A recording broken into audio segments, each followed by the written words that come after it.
और इसके लिए जो कल माननीय नेता प्रतिपक्ष ने कहा था, मैं भी इस बात का समर्थन करता हूं। विजिलेंस तो बायस्ड है, मैं प्रत्यक्ष तौर पे कह रहा हूं, विजिलेंस बायस्ड है। थर्ड पार्टी से इंक्वायरी कराइए, हाई कोर्ट के जज से इंक्वायरी कराइए, सुप्रीम कोर्ट के जज से इंक्वायरी कराइए, जिस मर्जी से करवाइए। और अगर सरकार सच में सच्ची है और अगर हमने भ्रष्टाचार किया है, विशेष तौर पर अगर मैंने कोई भ्रष्टाचार किया है, तो मैं पूरे हिमाचल को साक्षी मान के कहता हूं, सुप्रीम कोर्ट के सिटिंग जज से इंक्वायरी कराइए। आरोप लगाना बहुत अच्छा होता है सभापति महोदय। और मैं अब बात कहता हूं, इस सरकार ने, हमारी सरकार ने अपने अंतिम साल में हिमाचल प्रदेश प्रोक्योरमेंट सेल की स्थापना करने की पॉलिसी बनाई और हिमाचल प्रदेश के लिए प्रोक्योरमेंट सेल बनाने की दिशा में आगे बढ़े।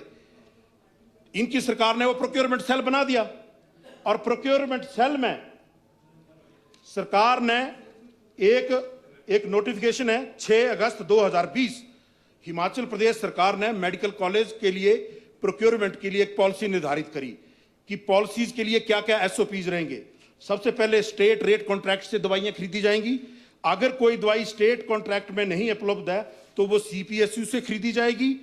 फिर अगर कोई दवाई सीपीएसयू में भी उपलब्ध नहीं है तो वो ईएसआई से खरीदी जाएगी। डायरेक्टर हेल्थ यहां बैठे जान रहे होंगे। उसके बाद अगर वहां पे भी उपलब्ध नहीं है तो वो जन औषधि से खरीदी जाएगी। वहां पर भी अगर उपलब्ध नहीं है तो वो लोकल मार्केट से खरीदी जाएगी। मैं विशेष तौर पे कहना चाहूंगा, इसमें कहीं भी सिविल सप्लाई का जिक्र नहीं है। और मैं इस सरकार से ही ये पूछना चाहूंगा, आज क्यों स्टेट प्रोक्योरमेंट पॉलिसी को दरकिनार करके सिविल सप्लाई के माध्यम से सारे मेडिकल कॉलेजों में खरीद की जा रही है? बताइए।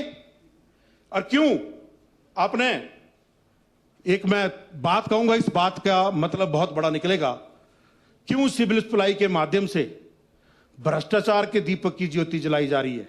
इसमें बहुत कुछ लिखा है, इसमें शब्दों में बहुत कुछ अंतर है।